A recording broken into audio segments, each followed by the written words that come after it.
Okay, we're now recording. Hello. It's today is June 25th, 2023, and it's around noonish our time. It's So, around 95 degrees ish my time or my temperature. and you don't have AC, right? I have a window air conditioner Oh, and wow. it's pretty depressed, I got to tell you. What's your humidity like? I haven't checked, but usually around 60, 70%.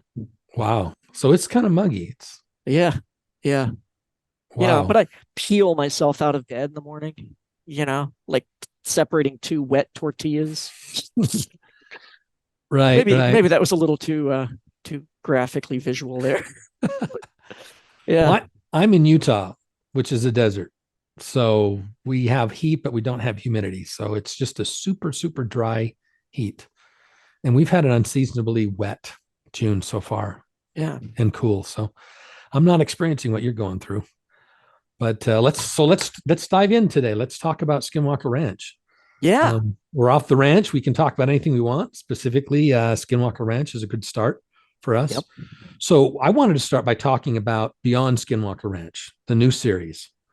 When I met with Brandon for lunch, he mentioned it, and he told me some interesting things about the production of it. He mentioned that it's not Prometheus, Did and he you can say see who it that was? he didn't mention the name of the company, but he's a much closer to what they're doing apparently, and he's proud of the fact that it's a different format. They're trying something different, but it still ties into Skinwalker Ranch. I hadn't seen any of the episodes until this week. I get my Skinwalker fix off of Amazon, and it wasn't available until this week. So I watched all three episodes, and I was very impressed. Yeah. I think anyone who really enjoys the Skinwalker Ranch show, especially those that are frustrated with the format, the editing, I think they're going to like Beyond Skinwalker Ranch. And I was surprised how much it had Eric and Travis in it. That it's sort of being directed by them, and they have to sort of explain everything to them, and there's a direct connection between what they're observing in these other locations in Skinwalker Ranch. Even things like the 1.6 gigahertz signal. Yeah, which we should talk about again. It's You know, still coming up on the forum, yeah, and on the and I subreddit. still on the subreddit. Yeah, we call it a Subreddit. subreddit. It's a forum. Yeah, basically the Us Skinwalker Ranch old forum on Reddit. schoolboys, yeah, call it a forum. Yeah, but it's really a subreddit. But people outside of Reddit don't know what a subreddit is, so it makes things a little more complicated. But have you seen them, right? Yes, I have. Yep. Okay, what do you think of them? And the consensus has also been on the forum that it's better than Skinwalker Ranch. Um, what's frustrating to me is it's kind of the opposite problem. With Skinwalker Ranch, you've got one location and they're trying to do all this stuff and they're trying to cram it into the show. Um, but sometimes it still ends up dragging out. Like one thing can take 4 or 5 episodes to happen. Right now they've been trying to drill into the mesa using that kind of Lincoln log looking thing that they set up. And Yeah, people are like, gosh, why are they using this thing? It's not going to do it. It's taking so long, and it is. Um, Whereas on Beyond Skinwalker Ranch, they're going from location to location, and it's like they're just as they're starting to be like, wow, this is really interesting. Okay, bye, we got to go. And then they're off to the next site. So I'm hoping that they're going to revisit some of the locations, particularly the one that was in the last episode, because there was some really pretty weird and cool stuff that was there. yeah, and you've got the people that live there as well and their story, Yeah. which is absolutely fascinating. So yeah, I'm glad you liked it. I liked it too. I'm looking forward to it. The format is nice. It doesn't have as much personality to it because there's just the two guys for the most part. So it's a little more cerebral, and a little bit drier than what you get with Skinwalker Ranch, but excellent, excellent. And it validates, I think, what's happening on Skinwalker Ranch in many ways.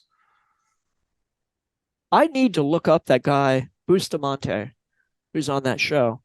Because I'm wondering if he lives Colorado, where I used to live, because that guy looks familiar. Hmm. And I don't know if I've seen him in another show or something. I don't watch a lot of TV. Um, I can't imagine anything he'd be in. Or if it's possible I met him at one point. Hmm. Are you talking about the former CIA agent? Yeah. Yeah. Yeah. Some people have brought up the fact that he's former CIA as a potential psyops Um, I influence. I think What do you think? I think potentially anything could be a psyop with when it comes to disclosure. I think there's always the possibility that somebody makes a phone call and says, "Hey, you'd be helping us out if you talked about blank," you know, and that could be one of his old coworkers or former employer or something. That doesn't mean that he's getting paid to do it, or he's still working for the CIA or whatever. But yeah, maybe. I think they take advantage of these opportunities to advance the story and educate the public in various ways. Yeah.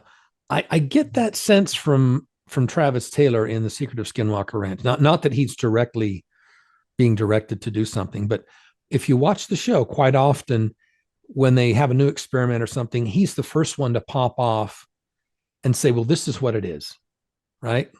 He'll say, "It looks like it's a curved thing in the mesa," or "Look at that thing we saw in the air." And not necessarily everybody saw that or agrees with him, but he has an incredible influence over how they interpret the results of experiments there, and especially the conclusions they come to, just because he's the first one to pop off about it. Have Yeah. you noticed that he has this incredible influence? It's not Yes. like Thomas Winterton or Eric are always coming up with what it all means. It seems like Travis is sort of the leader of that. And people are often say, "Oh, he's jumping to wild conclusions. Why would he suddenly go to a wormhole or a portal?" It's because of his work with the UAP task force and the classified information he was exposed to. And we know this because some of it's now been declassified and you can see it. It's the same stuff he's talking about. So I think that's probably his influence. And then he's influencing the team. They don't always agree with him. I often see Eric biting his tongue. Yeah, that happens. He's the one that's brought those things into the discussion, Skinwalker Ranch, on the show, and he's opened up the concept of portals and wormholes to a lot of people that maybe are aware of those terms from science fiction, but don't really understand how potentially real they could be or how they actually function or could function. So he's really educated the audience about some of those concepts, I think. So it's been overall good, but for the first couple of seasons, they didn't even know that he was involved, Right? right? They were not happy when they found out. Right. Brand, uh, yeah, Brandon honestly sounded still kind of a little grouchy about it in our interview with him. Yeah, I think it still stings him a little bit. He wanted to have more control over it. I wonder what would the show be like without Travis, because he brings so much energy and so much knowledge to the show. And he's so different than the rest of the crew that are on the ranch, right? That Yeah. it gives it more, I don't want to say diversity, but more, different opinions about what's going on, different perspectives. Do Um, you think Travis is why they're firing rockets off all the time, or do you think that that's kind of Prometheus pushing for that because it's exciting, and it's not that expensive? I mean, MythBusters would blow stuff up every episode, and that was expensive. Like some of the things they destroyed. There was a jet engine or part of a jet they blew up at one point. It cost $350,000 for yeah, one episode, a small part of one episode. So blowing rockets up in the air, I'm sure Prometheus just salivates every time one of these rockets blows up and showers of sparks go everywhere. That's good TV right there. But people are yeah, like, "Oh my God, fire more rockets!" The people on the subreddit um, have for those who don't know, they have a bingo every week. They have a bingo card. It's updated every week, to see if kind of some of the Skinwalker tropes make it on there. And more rockets is one of them. I think that's basically like the free space in the middle. yeah. Well, they got some results in the first season with rockets, and so I think that was Travis that did that. I don't know if it's Prometheus, but I think it's excessive. I think they do too many rockets. They just rely on, let's just launch a rocket and see what happens. Um, I think it's because now the fans want to see it. I agree. Now that we're 4 seasons in, people want to see rockets. They are obsessed with the Mesa. They want to see stuff get blown up. That's the other one that people want. Why don't we just blow up the Mesa? Why don't we just do some serious demolition. And I don't think Brandon's ever going to do that. Well, that would be incredibly bad stewardship of the land. And Brandon takes that pretty seriously. He does view himself as a steward of the property and the history of the property. And, you don't just blow up a mesa because you're curious what's in it, you know? And I have a lot of respect for how careful he's trying to be about not damaging the ecosystem, because there's something weird in the mesa. I think if they genuinely thought there was a UFO in there, they'd be handling things differently. I think they just believe there's something unusual in there. What do you think it is?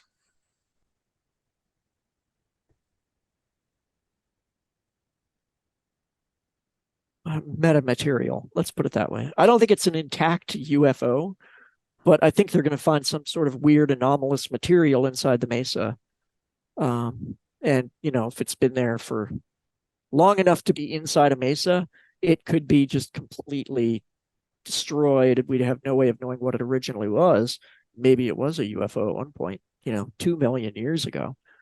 Because they do apparently just leave them laying around, with the keys in it. The government comes along and goes, oh, hey, I just keep imagining these aliens, off on their field trip trying to find people to abduct, and they come back and they're like, dude, where'd you park the car? It's gone. How embarrassing it's going to be for them. Lockheed Martin stole your ride.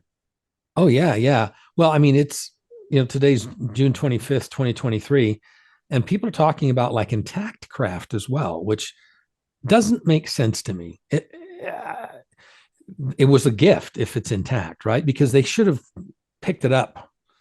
Yes. There should be some protocol where if there is some kind of craft that crashes or intentionally lands and the guys just, I don't know, walk away or whatever, that they would prevent us from getting it. Apparently, supposedly, some of these just dropped out of the sky back in the 40s and 50s because of the intense radar.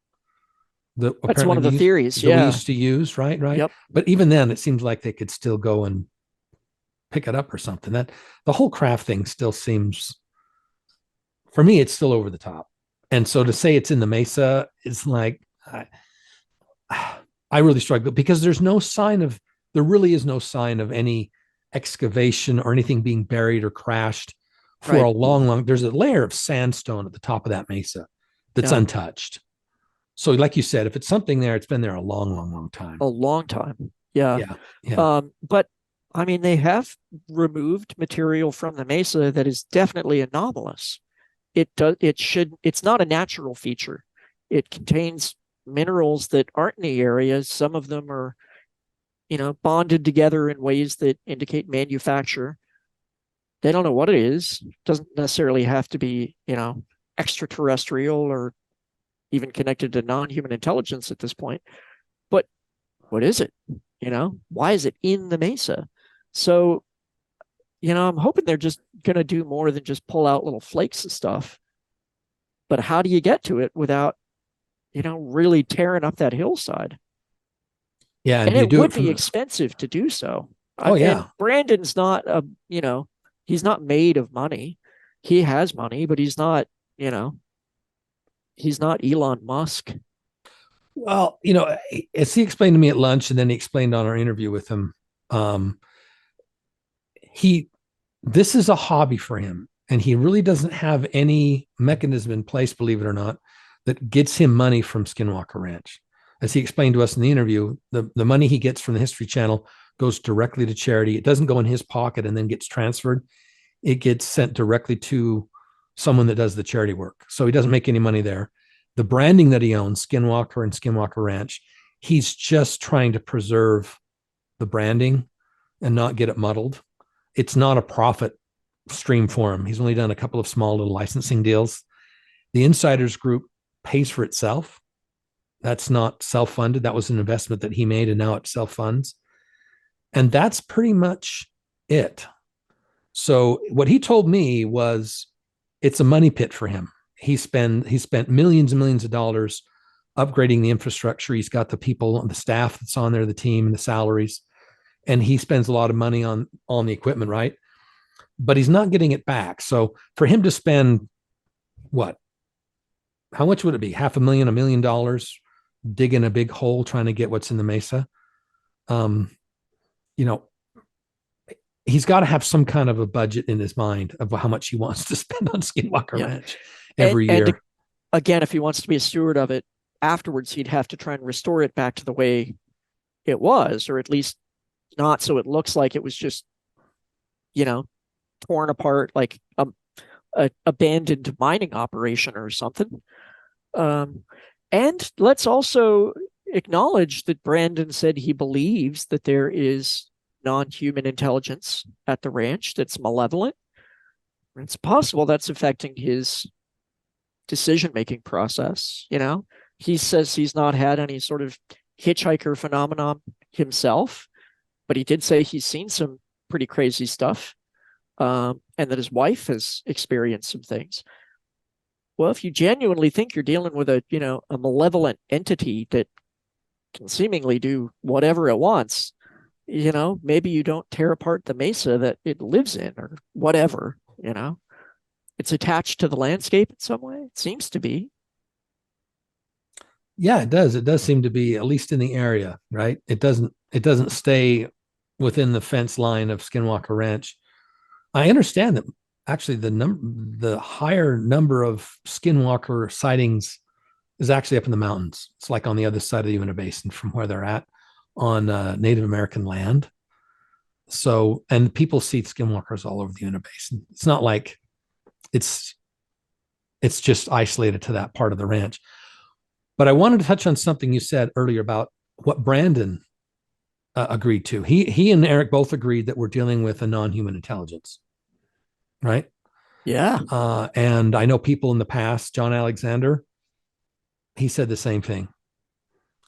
Well, Bigelow also came to that conclusion. I mean, he shared none of his research, but he's talked in interviews about what he came away believing. And he was like, yeah, there's absolutely something there, but it was way smarter than we are. And it, it always stayed ahead of us. And eventually he was like, we couldn't learn any more from it.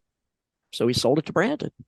Right. And they all come to the conclusion that the consciousness is fundamental, right? That's a model to explain how this works. That from a materialist perspective, it's really hard to explain how this actually functions, right? Because you're only dealing with molecules and atoms, right? Electrical fields, that kind of stuff. So what does it mean actually that consciousness is fundamental? Well, it's linked to the philosophical concept of idealism, in which all of reality is basically formed by thought. Physical reality is arising from consciousness, which of course then begs the question, whose consciousness? And what is consciousness? Yeah. And consciousness is a hard problem for science. It has not been figured out. There was a famous a bet between two scientists that consciousness was going to be, the problem of it was going to be solved within a certain period of time, a number of years. And one of the guys just paid off, and he was like, I lost. We still haven't figured it out. We can't find the spot in the brain or anything in the brain that we understand could be generating consciousness. And of course, the more we're learning about it, the harder it is to stick with that proposition, because of things like terminal lucidity, where people who have dementia, and these people, they can't talk, they can't eat, they can't take care of themselves, towards the end of their lives. Their brains are riddled with holes and plaque and damage and everything. There's no way, theoretically, these people should be able to recover. But then shortly before they die, these people experience a period of lucidity that may last hours to days. And it's usually shortly before death, although now some researchers I just read recently were investigating it, and they said, there appear to be periods of lucidity that come and go while people are in this state, and they can't figure out why. because they're like, from a materialist perspective, shouldn't be possible. It's all damaged. It's destroyed. You shouldn't be able to temporarily recover from that. It's like removing the engine from your car, and then, you can drive to the store a couple times. So it's hard to explain that. And that's just one aspect of it. That's one aspect. The other aspect is surviving death, right? Yeah. And I mean, literally, I mean, I'm not talking about people who have a near-death experience, because that could fit into this as well. But I'm also talking about mediumship. So this gets back to Leslie Kean and her book and her documentary. I think it's called Surviving Death was the name of the documentary and the book. Yep. I've seen both. It's been a while though. And, she gets really deep into this stuff about consciousnesses that, deceased people for a long time, maybe even over, 100 years. And then they're able to do some kind of mediumship and confirm facts, information. They're able to actually get information from this disembodied entity, right? That's actually confirmed later on. That's, to me, is another indication that consciousness is non-physical, or at least has a non-physical aspect. Right? Yep. That's another good one. Reincarnation, which a lot of people don't know, has been heavily researched. There's a whole department that's dedicated to it at the University of Virginia Medical School. I think they call it the Department of Perceptual Studies. And all of the academics that work there, they didn't come into it as believers. They came into it typically as skeptics, and then went through all the research, and then come out of it, go, I'm 100% convinced that reincarnation is a legitimate phenomenon. And it's incredibly well documented. People just don't know. You search for reincarnation on Google, and Google serves you up all of the arguments against reincarnation. You go to Wikipedia, and they ridicule it. It's suppressed. These types of concepts that challenge materialism are heavily, heavily suppressed. And it gives people a really false idea of what the truth is. And I argue with people on Reddit all the time where they're going, there's no evidence. And I'm like, have you actually really looked? And they haven't. Because if you do, you'll find it. It's hard, but you'll find it. And once you start to kind of, pull the thread on the sweater, the whole thing unravels. Right. And you're talking about peer-reviewed studies, multiple locations, multiple universities, all kinds of stuff. You're not talking about just like stories. You're talking about actual measurable peer-reviewed studies on this stuff. And like you said before in a previous podcast, Dean Radin is a good source for that. You also mentioned another book by a woman. What was her name? Oh, her name is Mona Sobhani, Sobhani. I'm trying to remember the name of it. Proof of the existence of spiritual phenomenon, something like that. And I really enjoyed that book because she talked about what it was like to go through ontological shock. Because she was a staunch materialist. She is a neuroscientist. And a devout believer in materialism. And then she started getting, the ideas were getting challenging, and she was having a harder time refuting the evidence the more she was exploring it. And she went into a depression that lasted for a year, which she said pretty much every day she woke up, she wanted to die. That's how intense it was. And over, her brain would tell her, oh, it's all fake. It's all wrong. It's all bogus. And she'd go back and she'd review the evidence again, and she'd come back to the same conclusion, and her brain would tell her again, and I went through exactly the same thing and still do. I'm still experiencing woo every day. I just had some a little bit before we get on the call, as I was telling you off the recording earlier. And I'm always questioning it, testing it. And that was what this was about, was testing something that was going on, which we'll talk about another episode. Yeah, we'll talk about that later. So bring this back around to Skinwalker Ranch. Yeah. The fact that Eric and Brandon recognize that there's a non-human intelligence that's potentially not physical. It's a non-physical intelligence that can affect things in the physical world, right? My hero with this whole consciousness is fundamental concept is Donald Hoffman and his work. If you just search his name on YouTube, you can see his lectures. But he's actually gotten to the point now where he wants to actually have some kind of a model of consciousness that explains how from consciousness, basically reality in the universe sort of boots up. You turn on your computer and there's the BIOS that starts, right? The rudimentary BIOS. And then on top of that, you've got drivers and device drivers, and then Windows as an operating system comes up. Right? There's this boot process when you turn on any computer, right? Whether your phone or your laptop, you see it actually booting up. What's it doing during that time? So he's trying to explain, or at least show, and he's got some math behind this, that you start with consciousness and then other things, and then time space itself sort of boots up or starts. And that means that time and space are not fundamental. Yeah, and isn't that a difficult one to grapple with? And the physical world is not fundamental, that there's something more fundamental behind it that we call consciousness. And no one's really explained that fully yet. What is pure consciousness when you've got no time or space? What is that? It's so beyond what we can comprehend, right? But he's actually getting to the point where he's got some math that's starting to make sense of this. And I do think it's important that people know that, these theories are not simply philosophical exercises. They are backed by empirical research. All of the concepts are backed by a variety of empirical research, studies and academic work and everything else. So they're building on these ideas. They're building on that evidence. They're not just saying, oh, maybe the world's a simulation, and being like, run with that.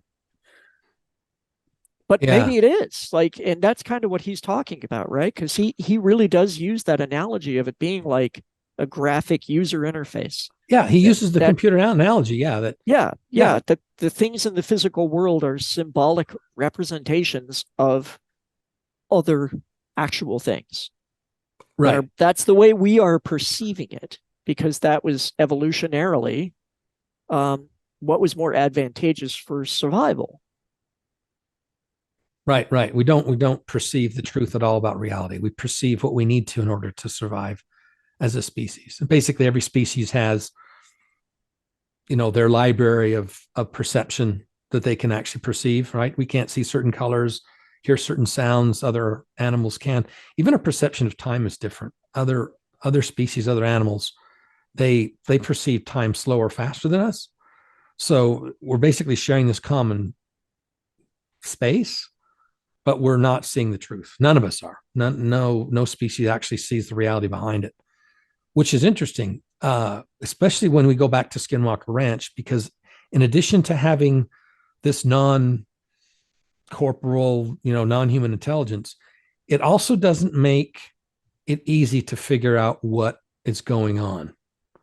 It may be malevolent, but it's definitely playful, trickster, never strikes twice in the same place, doesn't really want them to figure things out, still manifests things to make them wonder. And we end up over 4 seasons with all this data. And it's getting harder and harder for me to sort of put it together. People think that it's converging. And in my mind, it's not converging. They're getting more things like what? Like the fence post that's got the chart. I mean, is that related? They've got this object in one frame in the south field. You've got drones acting weird. Just think about all the things we've seen this season. And the balloon they just launched that had was it time? Oh, yeah. The 0.25 seconds time differential. Wasn't that it? All the way up with the balloon, right? And the balloon didn't pop. It didn't disappear. The device, they launched a balloon once that just like disappeared, remember? Yeah. So they didn't really have any mechanical or electronic failures with the balloon. They got some interesting results. But what does it mean? And yeah, you said that people are thinking of it like a convergence, and I'm thinking it more of kind of a confirmation that there is something there. But it is conscious. People are treating this like it's like any other physics problem or scientific materialist issue in which it should be repeatable, Fundamental physical forces are repeatable because they're following set laws that affect matter and motion and Newton and all that nonsense. But in fact, you're not dealing with a physical force. You're dealing with a consciousness. And it seems to be able to pick and choose how things are going to behave. It is affecting physical reality in inconsistent ways. And I think what they're doing is documenting that as opposed to figuring it out. Brandon wants to figure it out. I'm like, good luck, buddy. Yeah, I mean, lofty goal, but as we talked before, it can be a rabbit hole where you get all these different results. You see a purple light blinking here. You see this, you see that. They do the scan and they see these rows and they see a circle in the middle of the field and under the ground. And it's like, what does it all mean? They're documenting weirdness and strangeness, but are they really getting any closer to any kind of a solid conclusion? And I think the conclusion is what they told us, even though they're not framing it as a conclusion. They're saying they're still gathering data, which I respect. But the conclusion, the hypothesis that they're presenting is it's non-human intelligence that they're interacting with. They're not solving a physics problem. They're not, it's not going to be repeatable. Yeah, yeah. And I think a lot of people that watch the show, just based on what I see on Reddit, right, is they expect some kind of physical explanation that at some point they're going to dig something up. It'll be a meteorite or it'll be some big chunk of uranium or some weird physical thing. And they'll go, oh, well, that explains it.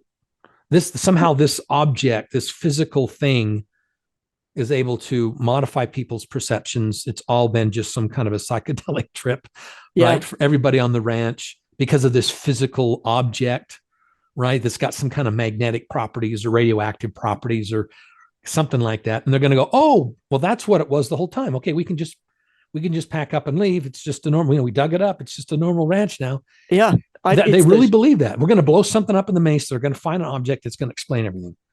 I think we've already crossed the chasm. I don't think you can go back to that. It's never going to explain the batteries, the randomness, the inconsistencies. This is more inconsistent than the weather. I mean, it does beg some kind of an intelligence that knows what they're actually doing on the ground, what their intentions are, right? And what's in their heads. Yeah. It can read minds. They say it's got precognitive capabilities, and it may not be like physically precognitive, like it knows the future literally, but it just knows what their intentions are, what they're trying to accomplish in their experiments, right?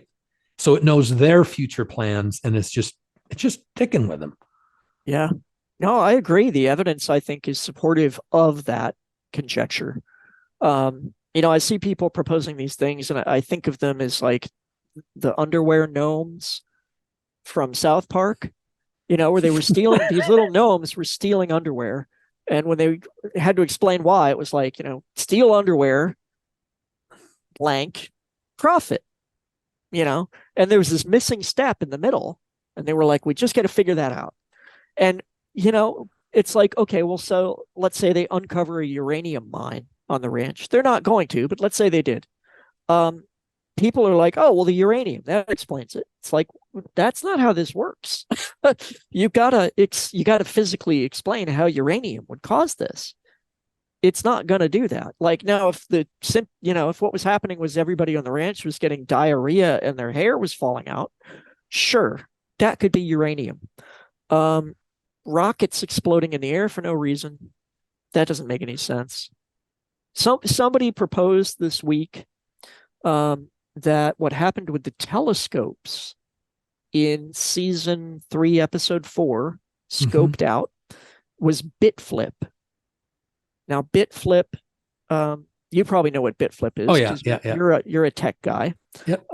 It's cosmic rays can cause an individual bit, ones or zeros, to flip in a computer. And the computer chips, right? Yeah, and this can happen. It does happen. It can cause problems, but it's very rare. And all computers have error correction code to deal with that kind of stuff. Mm-hmm. I mean, pretty much everything does. Or stuff would be crashing all the time. Like every device you use with a chip in it would constantly be freaking out and broken. And it's typically not. And that's because, they figured out how to deal with that. But bitflip certainly wouldn't account for a portion of the sky disappearing from the telescope that corresponds with the portion they want to look at. It was previously there. He goes to look at it. At one star, it's gone. He tries to focus on one next to it. It's gone. One next to that, it's gone. But only in the area he wants to look at. If he wants to look somewhere else, it's all there. So this thing knew what his intent was. He wants to look there. It was like, nope, poof, nope, poof. Now,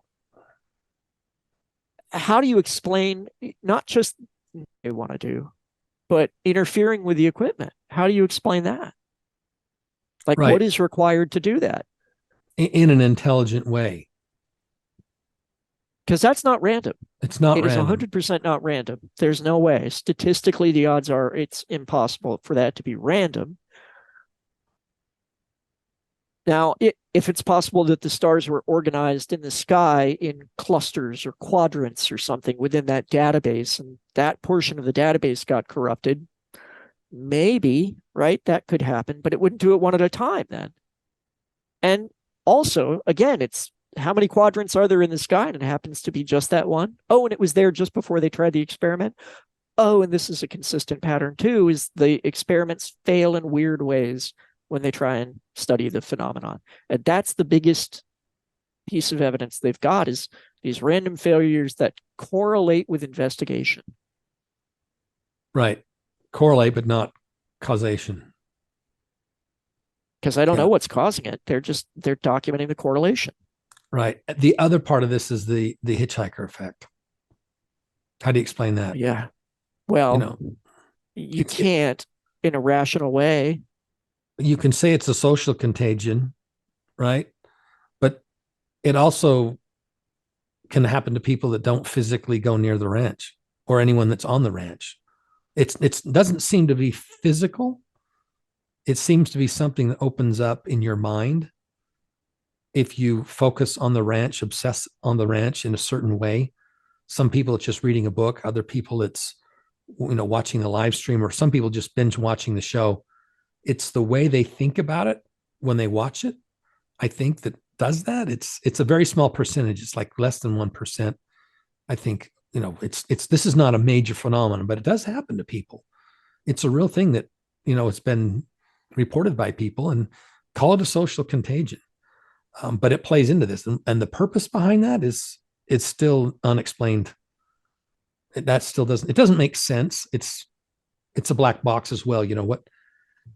What's the point of it, basically? Well, do you want to talk a bit about like what types of things people experience when they get the hitchhiker phenomenon? Because it's pretty varied. It is varied. So the top level hitchhiker effects are objects thrown across the room while you're in the room. The other one is hearing people walking or knocking or shutting doors in other rooms of the house when there's nobody there. Sort of poltergeist type activity. And then seeing shadows, waking up in the middle of the night. This is not sleep paralysis. Everybody knows what sleep paralysis is. It's not sleep paralysis. They wake up in the middle of the night and they feel presence. They see a dark shadow figure, sometimes with glowing red or yellow eyes. Other people associated with the ranch have seen shadows walking across the room in the middle of the day while they're watching TV. And gamma radiation, right? Spikes. We talked about that before, where we got to get a hold of Jim Segala. He's the expert on all this. He's got all those instruments in people's homes that have experienced these hitchhiker effects, and he's measured spikes of, I think it's gamma radiation, right? And they have explored the possibility, could these be hallucinations that are being triggered by the radiation? Some of it, potentially, like the shadow beings, maybe, although other people have documented shadow beings. They've photographed and filmed them. It's not uncommon. You can find them all over online. So I think the hallucination hypothesis is probably not the right one. It's just a matter of time before they get more evidence, because it produces actual physical measurable evidence. And then there's health effects. Yeah, which is another huge component, right? Yes. People chalk that up to power of suggestion, placebo, nocebo effects.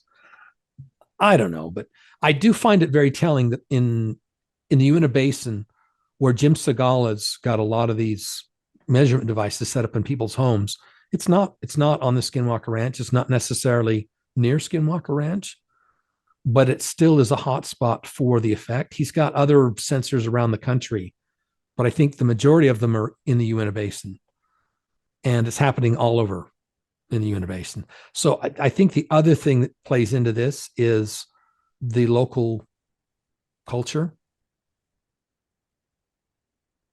The beliefs. Yep. Beliefs seem to play a big role in what people experience. But it's not as straightforward as, wishful thinking. It's more like manifestation. People believe in these things and they start to physically experience things, which again brings us back to consciousness being fundamental. And this is why pretty much all of the experts out there who have studied this have that same conclusion. They're like, even if they're not fully idealists, they say materialism is not the right framework.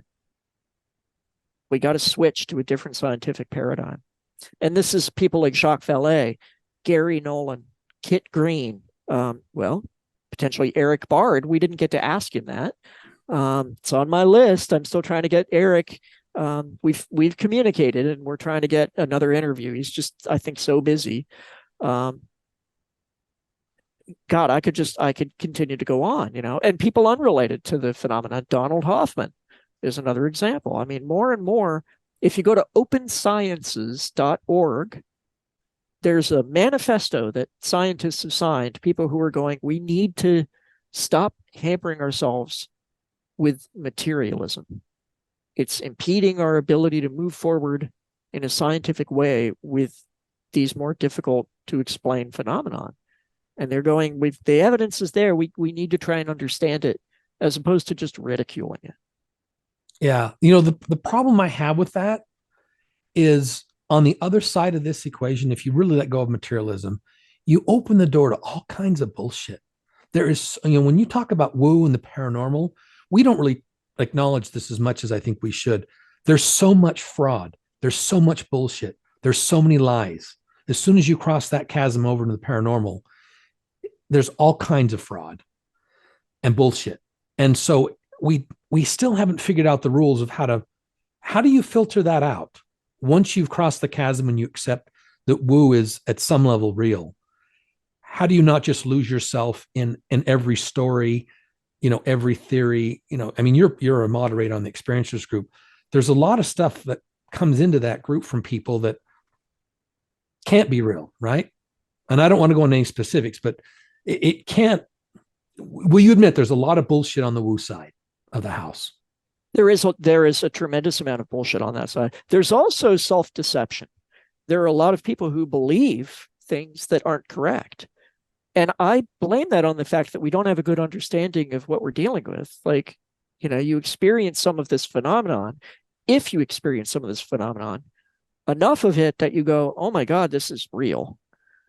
You can't then go look up and find out what the rules are. Right. That's nobody knows. And so as a result, you start being like, well, is that woo? Or is it just really, really unlikely prosaic phenomenon? And some people are more willing to accept it's woo than others.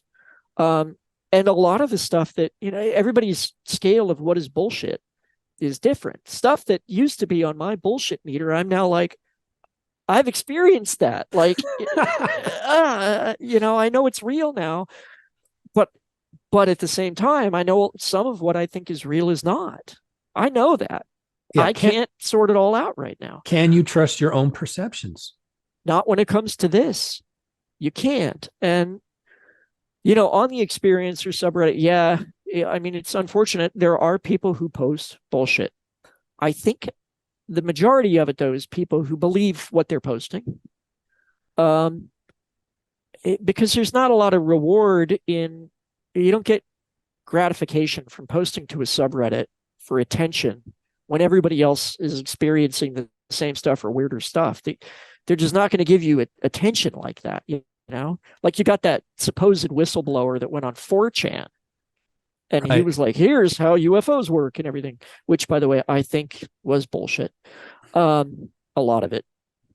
But he got a ton of attention because people don't go there and talk about that stuff as confidently as he did.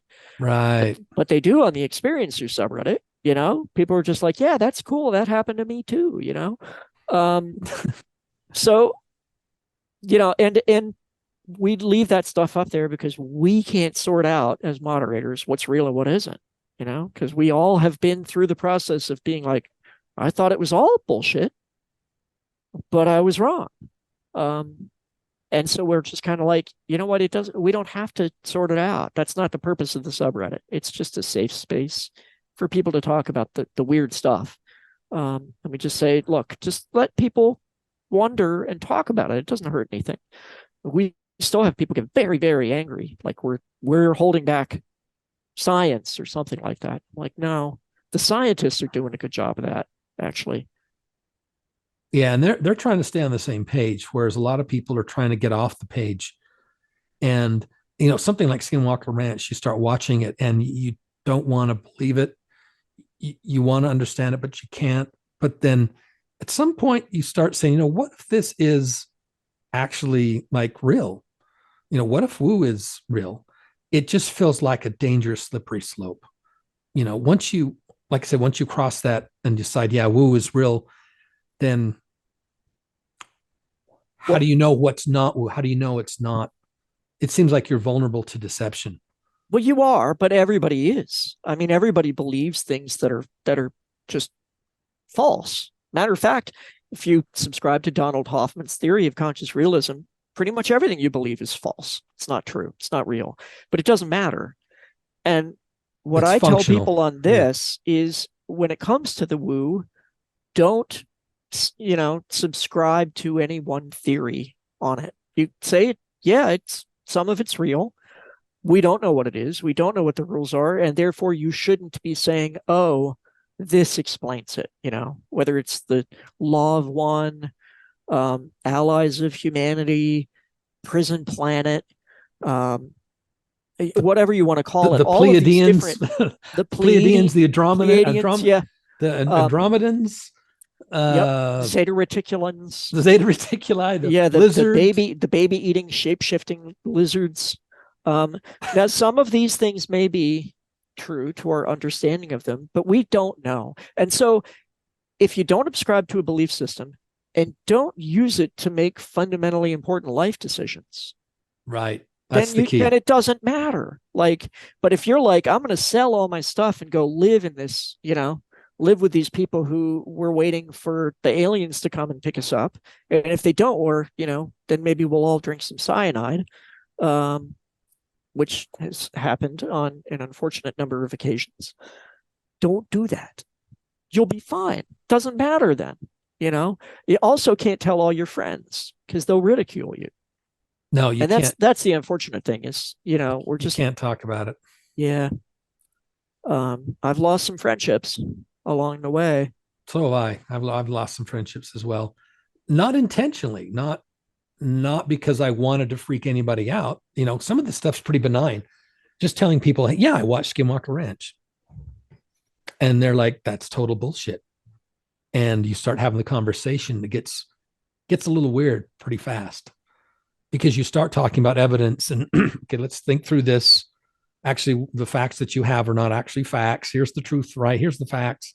Things like Brandon, it's all a scam and he's just in it for money. When that's not true and you try to communicate that, that's when things get really weird. That's why I think that the collaboration and the crowdsourcing that this community can have is the way forward. This isn't really about trying to talk to other people about it. People run into this on their own. They find out about the ranch. They find out about the show. They join the subreddit, right? We got 26,000 plus people. Those people are at least on the same page in terms of what Skinwalker Ranch claims to be. And if you're going to talk about it with other people that are sort of inside. I don't think this is about, like our podcast. This isn't about talking to people that don't know the subject at all. I'd like to see more comments on these videos. I'd like to see more comments on Reddit when we post these. I know there's a lot of like-minded people out there like you and I that are on this journey. And for me, the reason I'm involved in this is because I want to connect with other like-minded people. I brought this up before in the other podcasts. That's what's in it for me. I would love to hear from other people that say, hey, I'm kind of on the same page as you guys in terms of what's going on. Let me add what I think. I'd like to see more of that, of us actually, opening up to each other and coming out of the shadows and talking to each other about what we think about this. And it doesn't stop at Skinwalker Ranch. I mean, you say a lot of these things we can just sort of, as long as we don't apply them to our lives, make big life decisions based on our understanding or lack thereof of woo. That does work to a point until you confront things like death. Death is a very different thing based on materialism or non-materialism, right? Idealism and materialism have a very different description about death. And the way we perceive death and agree on death as a species and as a society it seems to me that's absolutely fundamental. If we just die and that's the end and there's nothing, that sort of justifies a certain way of living your life, right? There's really no ultimate consequence to anything because there's nothing after death. And then there's, actually life continues. Your consciousness continues after bodily death. Whether reincarnation is real or, there's so many things that can potentially be out there if you accept that you exist after death, you're conscious after death. It seems to me like that kind of an issue is huge. That's a good point. Yeah, that's a very good point. But what do you do with that? Because you still have to go, okay, well, I don't know what the rules are. Because I've been, wandering this dark road myself for quite a while of being like, all right, I've accepted that there's something after death. But how would that affect how I live my life right now? Like, if I'm doing anything different, what would I need to do? And everybody has a different answer. The Christians will tell you one thing, the Hindus will tell you another, Islam, Buddhists, atheists, everybody's got a different idea about new agers. They're all over the place. New age people, the law of one again, prison planet. I gotta say, okay, here's what I will say. I got to talk about this a little bit. Prison planet.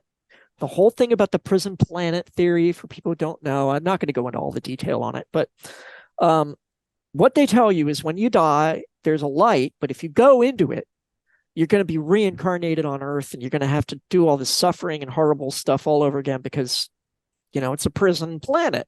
Like, that's the way the system works. And they're like, just don't go into the light and you'll be fine. I got to tell you, if there's one thing that I believe, don't do that. Don't not go into the light. You mean go into the light? I'm saying if you die and there's a light, go into the light. Please go into the light. Yeah. And I know that's weird. And the whole episode, we can't devote to why I believe that. But I don't have a religion, but I have a belief system. And that is part of it. Go into the light if you see it. Go into the light if you see it. Yeah. What if you don't see the light? I don't know. See, that's the thing. Within my belief system, people who don't go into the light seem to get stuck, right? You're like earthbound spirits. Well, how do you get out of that? I don't know. Can you? I don't know. How did you get into it in the first place? I don't know. That's why I'm like, man, I really need to try and figure that out if I can, because I don't want to end up like that. And so I've been spending a lot of time exploring the idea of, is that a thing? Is it real? What does it mean? Blah, blah, blah. Of course, there's no empirical data on this. But there is actually research on it. And there's some consistency there. There's some good correlation. I'll put it that way. And so I'm trying to figure it out. So you're right. Yeah, I think when it comes to death, there are some things, but that particular decision is after we die. What about before we die? When we're alive? What do we need to be doing to prepare ourselves for death? Well, that's what I was referring to, is what you believe about death dramatically affects the way you actually behave in your life, right? There's long-term thinking, there's short-term thinking, there's hedonism involved in that, there's narcissism involved in that, based on what you believe the nature of death is. And are you willing to talk about what your belief is on that? Or would you rather not? Not right now. Okay, fair enough. I'm still working all that out. I think I mentioned before that I'm halfway through his book by Christopher Noel called There Is No Veil. He did an interview on Jeffrey Mishalov's podcast, New Thinking Aloud, that kind of got me thinking. It was the same week some stuff was going on with Skinwalker Ranch. You'll hear them talk about this. You'll hear Stephen Greenstreet and Brandon and even Eric to some degree, because of the Mormon influence, this whole concept of a veil, right? That these non-physical entities are actually in some form physical, but they're in a veil, but they're physically right here with us, right? They actually exist. Yep.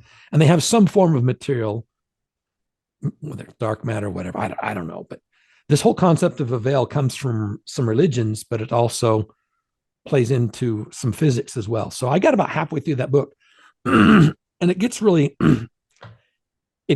threatening ontologically, because he's doing deep dives on some very, very serious sources that, my voice is, see how my voice is starting to freak out. I can talk and you can go get some water if you want. I can no, that's okay. Back at the camera. Part of this is what we're talking about, right? So no, not today. Not today. Okay. But it's something I think about quite a bit. And you're exploring it yourself right now. Absolutely. Because I know that it affects the way you live your life. It affects so much. It's like a North Star, right? It's out there. It's uncomfortable to talk about. It's one of life's greatest challenges and mysteries, if not the greatest, right? The fact that this is all going to end for you, it doesn't, it just what? And then, what does that mean if it doesn't all end, Yeah.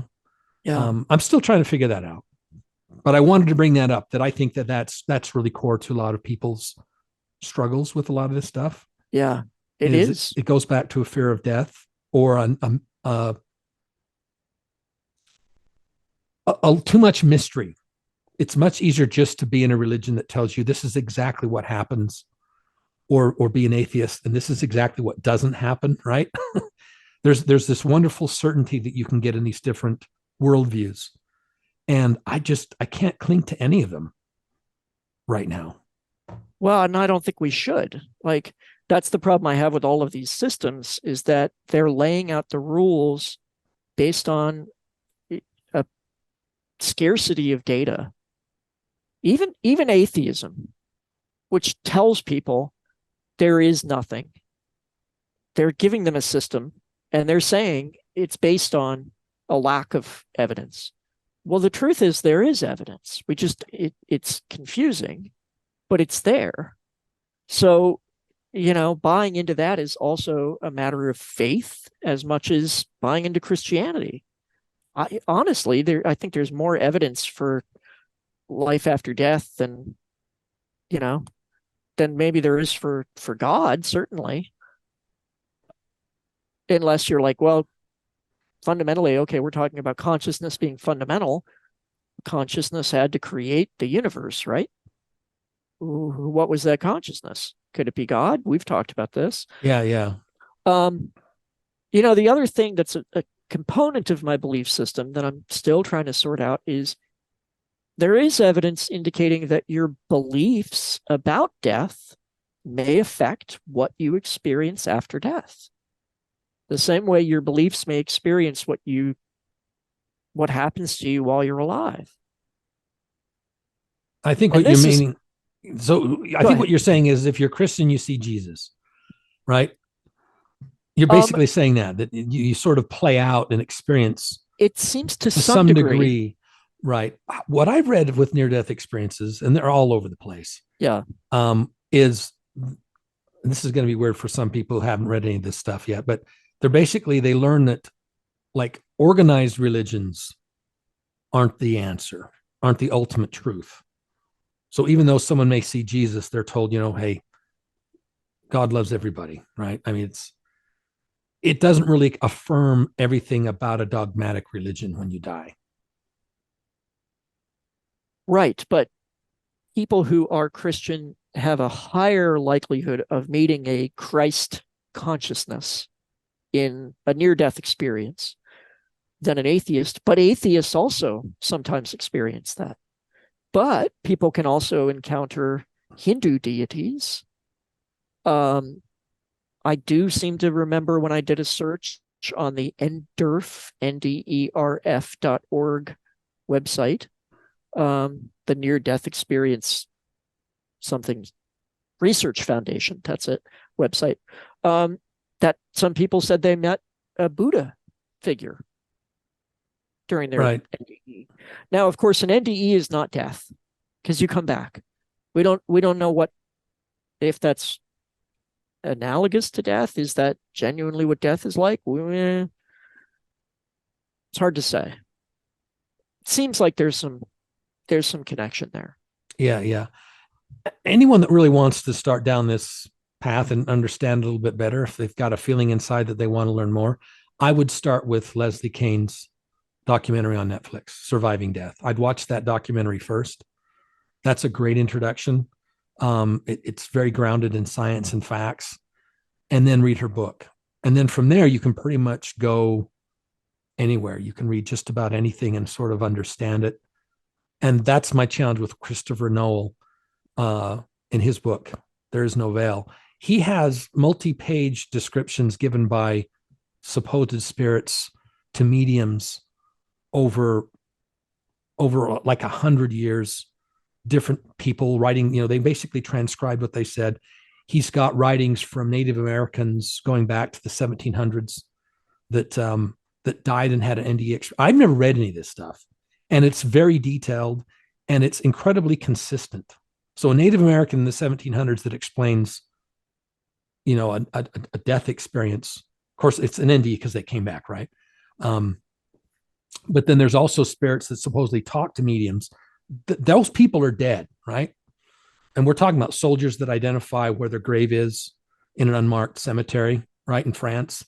We're talking about one guy who he actually he said, my femur is in the wall of this house. Will you guys go get it? I died on the beach. This is in Iceland, but my femur is in this wall in this house. And sure enough, they went there and they dug it, and there was this femur, a bone, in this wall where he said it was going to. And this is somebody that died 30 years before. I don't really have a way to explain that. So I just, at some point, I just had to just I've got to take a break from this. But if you want to get into it, I think Leslie Kane's a great place to start. It was an excellent documentary. The book was better. Yep, much better. The way mediums were represented on that documentary made me cringe, but I'm glad they left it in without taking it out or doing it differently.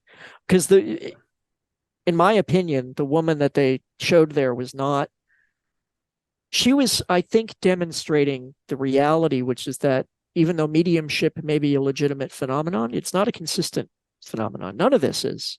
Not psi is not consistent. Psi being ESP or the woo, it's not consistent. We know that much. It can happen, but often it's someone's imagination and they can't tell the difference. Yes, and the fact is, what 99.9% of mediums are probably self-deception or frauds. I'm no advocate of mediumship. I've never had that experience. I don't know that I ever will. But I think that there is a percentage of reality and truth to it, but the vast majority of it is just bullshit. Bullshit. There is a triple blinded study that you can find, where they had a whole bunch of mediums that had previously gone through a certification process, and they provided information that they could not have known. And you can look up the research study. I think Julie Beischel, Beischel, was one of the people who was involved. So there is evidence supporting mediumship, but yeah, a lot of it is self-deception or fraud. I myself have experienced incidents of mediumship. I don't call myself a medium, but I had incidents where I got insights and imparted them to somebody else. It was just like, I don't know why, I feel like I need to ask you about this or tell this to you. And then people were like, holy cow, how did you know that?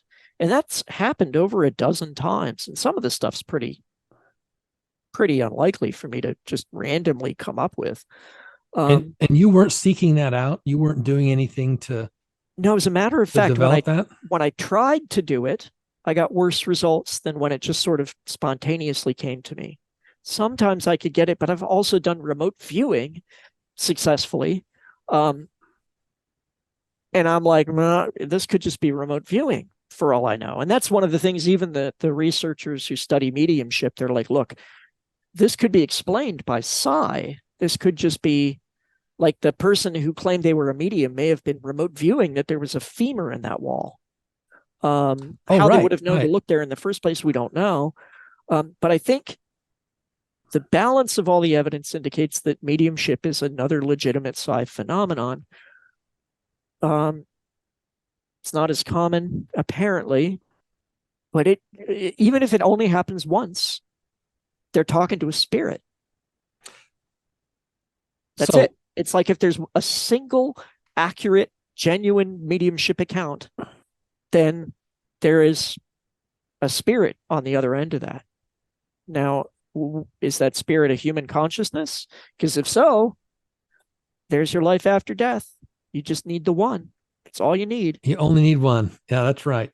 So what if we took a medium that passed this triple blind, right, study, and they went to Skinwalker Ranch and attempted to make contact with the non-human entity that's there? It's made contact with people. I mean, it has. Lakowski saw the pipes, which ended up being tubular bells, right? The theme song to The Exorcist. And that's, in my mind, that's a communication, right?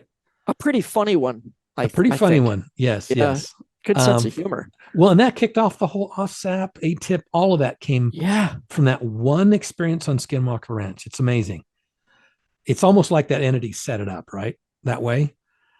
But what if we had a medium that we believed was reliable go onto the ranch and attempt communication? Now, I don't think that's something that Eric and Brandon would ever consent to. Yeah.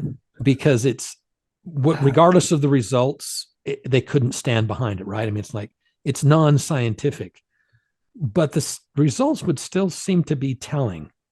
Well, I'll go ahead and just tell you, I know we're digging a little more into the woo here. I do know a couple people who are effectively mediums, and they tried to investigate Skinwalker Ranch, and what they were told by the spirits that they communicate with was, that is not safe. We're not going to help with that. You shouldn't be investigating that. There's entities that are there that are dangerous. That's what'll happen because the medium doesn't have to be on site. What? Yeah, you don't have to be necessarily present for that kind of stuff. Well, because it's being communicated by spirit, and the spirit is not limited by time and space. Oh, okay. So they just said, I'd like to get some information about Skinwalker Ranch. And their spirit team came back and said, we really advise against that. That's not a good idea. Okay, so that's their spirit team telling them that. They're not making direct contact with any entities. I'm talking about actually physically going there, or at least nearby, and letting a medium try to direct, not their spirit team, but directly. You think that's dangerous? I think it's probably unwise. It could be dangerous. I mean, just the things they're doing theoretically are dangerous because people are getting the hitchhiker effect. So I'm not saying nobody should go do it. There's some danger there, but there's risk with these unknown things. Yeah, yeah. I think it's always possible that they've had people like that out there and they haven't talked about it or shown it because it's too far into the woo.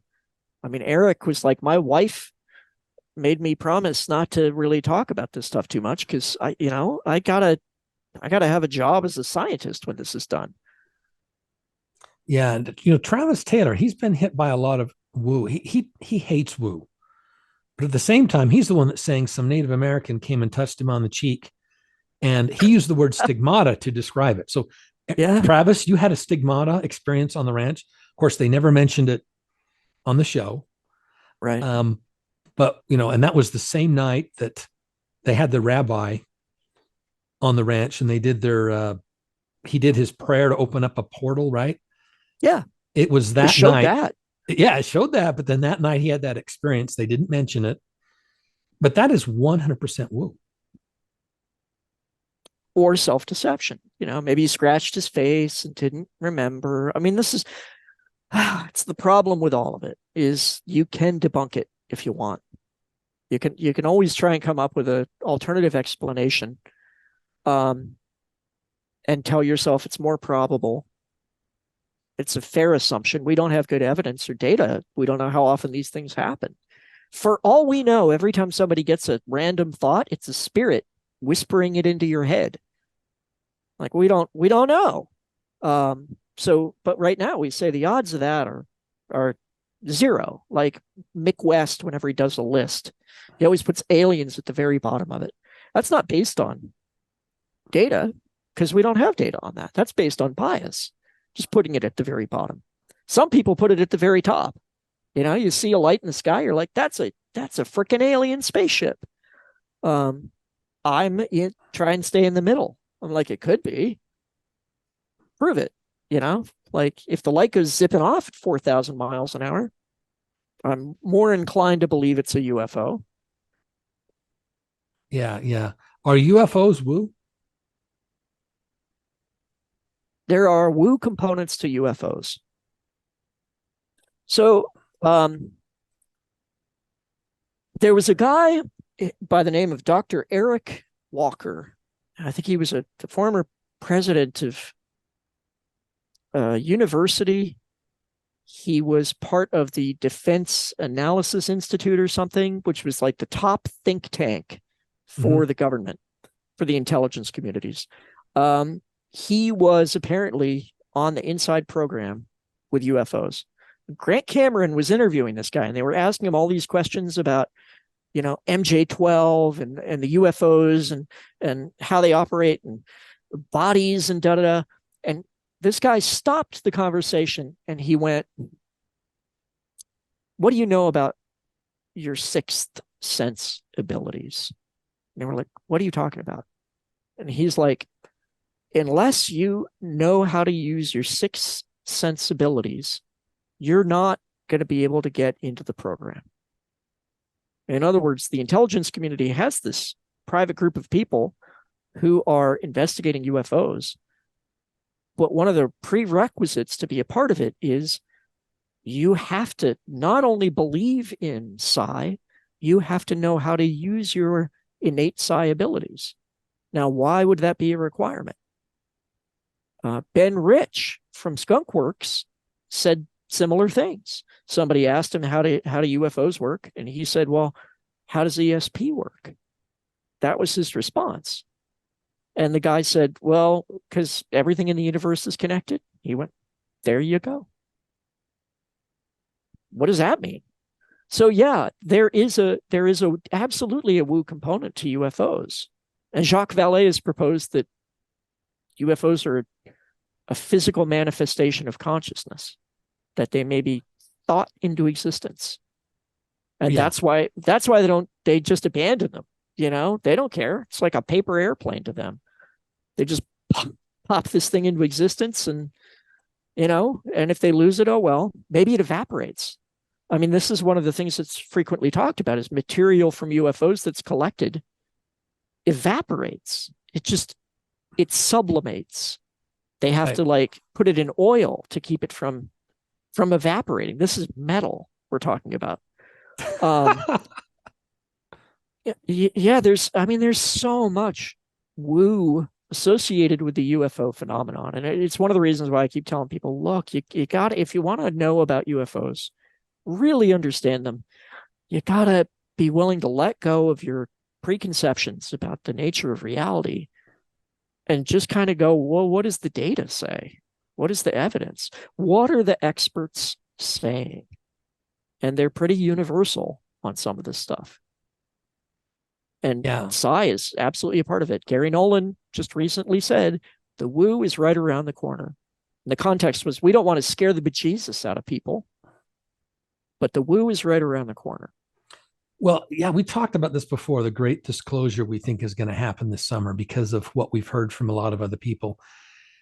It does seem to be building, and it's given people like Gary Nolan a platform to talk about this stuff openly now, right? You get one whistleblower talking about craft, and now it gives everyone a chance to weigh in on it and share information, and it's this big topic. And it does seem to be building. We've talked about this before. It's building to something big, and maybe that's what it is. It's just woo. I tend to see it as some kind of information disclosure that's universal and utterly shocking, right?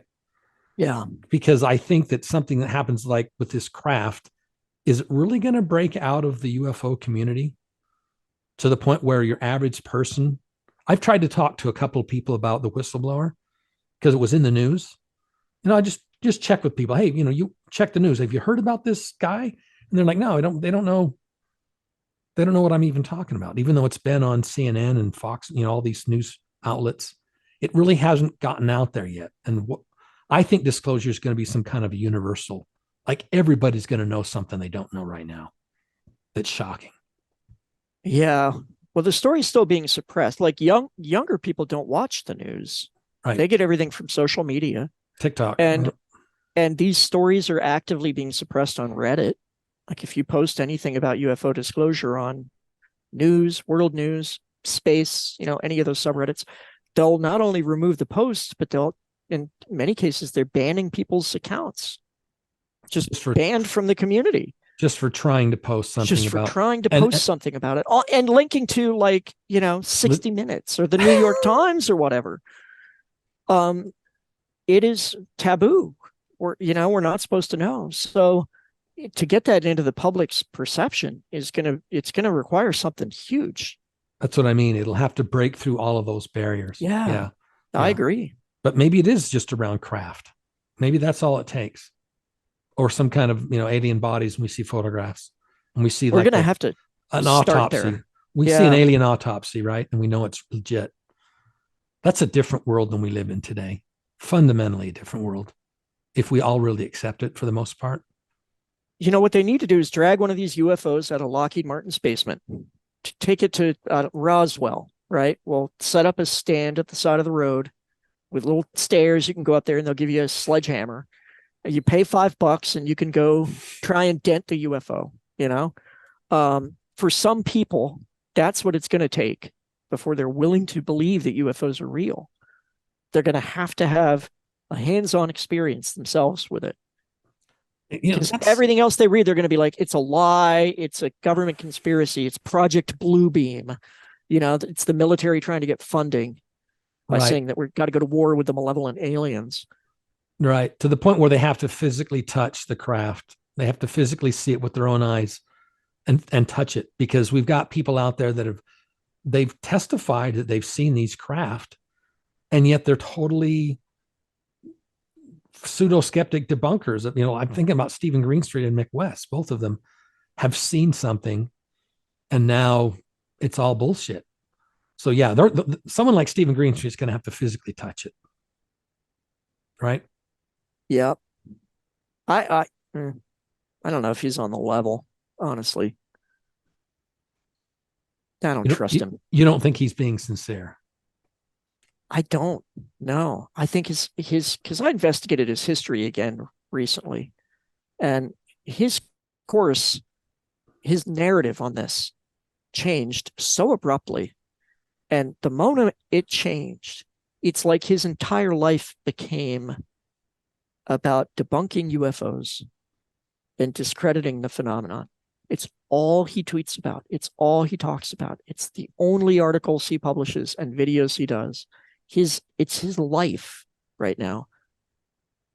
And immediately before that happened, he was talking about how he saw a black triangle up in the sky and didn't know what it was. And he was doing these videos with Nick Pope, the Basement Office, where he's like, golly, this is all really weird. What do you think? And Nick Pope's like, UFOs are real, blah, blah, blah. And then, I don't know. Maybe he's a lizard person. Who knows? Who knows? It's snake person. Who knows? But yeah, it's just weird. I don't know. But I got to say, people do get obsessed with the UFO topic. Even if it's, whether you're for it, maybe, people can get obsessed bashing it. Self-protection, cognitive dissonance. Because, his worldview might have gotten to the point where it was under so much threat that he just was like, I got to discredit this. I got to talk myself out of this because I just can't handle the reality of, the woo. The woo is the party he keeps attacking, isn't it? Yeah. And I think in one interview, he mentioned that he may have been abducted when he was young, but he didn't think he had been. But he had he had some kind of weird experience with him, and I think it was his brother. But I could be wrong about that. So wow. I know that quite a few people that become obsessed with UFOs that get into the UFO, because neither of us are in the UFO community. I don't have anything to do with any of this. I watch Skinwalker Ranch. I read all the books, listen to all the interviews, but I'm not a part of MUFON or any of that. But I know that quite a few of them, when they get involved and become leaders in like MUFON, come to find out they had an experience when they were younger that maybe they didn't even know about. That suddenly it comes back to them, right? And maybe it's a false memory, but there was something there the whole time. Well, that kind of applies to me. Like I became obsessed with UFOs actually in 2017 when I saw the New York Times story. Completely obsessed with UFOs. And learned everything I could about UFOs. And then, of course, I got past the nuts and bolts and got into the woo. Because I was like, well, initially I was like, these have got to be physical objects, blah, blah, blah. And then I was like, the data doesn't support that. And then I started to have some experiences, and that was the kick in the pants for me for the woo that allowed me to really open my mind up. And then it was only later where I, remembered. I mean, I knew an experience I had as a kid. I'd never forgotten it. I'd talked about it with people, but I didn't associate it with aliens or anything. I told people I saw a giant grasshopper when I was a kid in a cornfield. And then I saw a drawing of a mantis being and went, holy cow, that's what I saw in the cornfield. So yeah, I guess that's me too. But now that's not why the obsession have anything to do with it? I don't know. Yeah. I mean, were you thinking of that? Did that come to you when you read the 2017 article? Nope. Oh no. And a matter of fact, I avoided the abduction stuff. Like I was all into the UFO stuff. I didn't want to touch the abduction stuff. It was too weird, Charles, what if that's disclosure? What do you mean? Abductions are real. What if that's disclosure? I don't think they'll acknowledge that. Well, because in my mind, that's a separate island. I haven't been able to connect that ontologically with everything else. I've studied it quite a bit, and it's sort of consistent on its own little island, but I can't incorporate it into my entire worldview. It's because it's so disturbing. It's so off the range, even more than off the ranch, right? Yeah. But what if that, heaven forbid, that's the disclosure that yes, we're being abducted. Yes, there's a hybrid program. Yes, all these stories are true on one level or another, at least the vast majority, because there's so many people with these experiences, and there are a lot of commonalities. That there's a core truth there that suddenly we get disclosed. I don't know. That would be a hard one to accept. That would be. And I don't think they're going to throw that out there. Not at first. I mean, I think people, it's already being talked about, by the insiders. They're talking about it, but they're not going to make that the main story. They're going to focus on the nuts and bolts aspect of UFOs. We have craft, we have bodies, because people can grapple with that. Can they? They can go, oh, they flew here from another planet in a UFO. Like they can manage to rationalize that. I think if you told them, well, actually, no, they live in an alternate dimension that overlaps ours, and they're reading your thoughts. When you think about them, they know it. And, and sometimes they manifest here and to interact with people in ways that are designed to, I don't know, broaden their awareness of reality or something. I don't know if people would.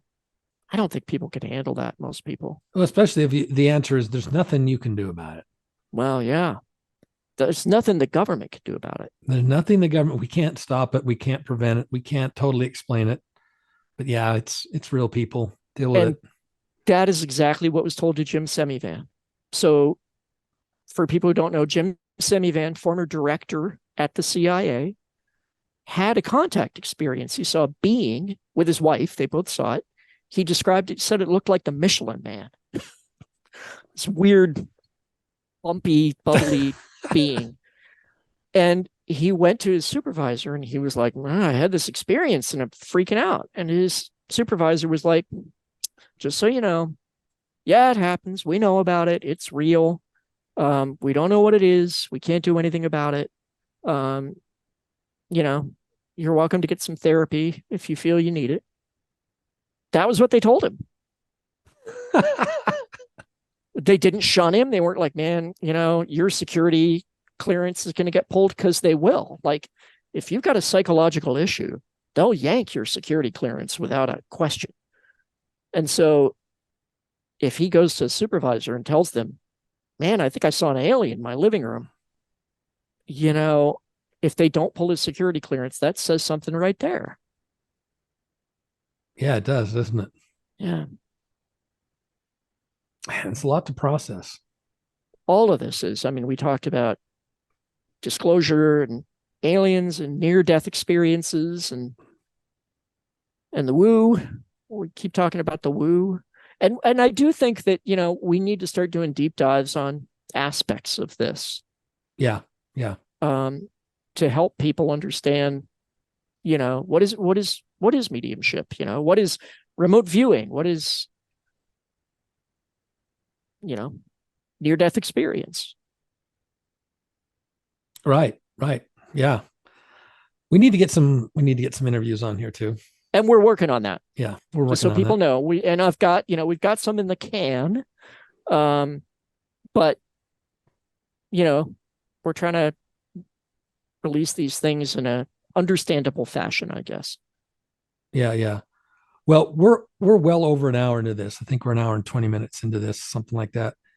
So most of the people that don't give a shit sort of like burned off. They're like tuned out. So now we have just that core audience, right? That really wants to have these long conversations like we do. So we don't want to let them down. We definitely want to do more deep dives and get into this a little bit more. And please, if you're out there still listening to this, please comment. Please feel free to reach out to us, engage with us. We would love to engage with other people and talk to them. In fact, I'd love to interview some people that are just members of the subreddit. They might have a really interesting, or there's highly educated people on there. There's experts in some of these things.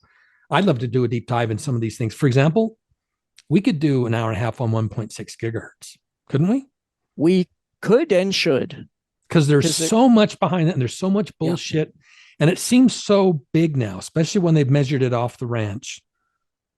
That it's something's real there. And they've done so many experiments with it. Some of them were even nonsensical to me, like when they tried to broadcast an audio recording of it over the radio station. You remember that? Yeah. So some of this is weird, but I think we could do a deep dive just on 1.6 gigahertz. I think we should. Maybe we'll do that next time. We could do cattle abduction. No, cattle mutilations, not cattle abductions. Well, there's both. Cattle abductions, yeah. That happens. Abduction and mutilation. Yes. That's a mystery to a lot of people. And I think that's something that we could give a different perspective on, Yes, and we'll need to do. incorporate Skinwalker Ranch into that. There's a I'll have lot of to. misinformation around that.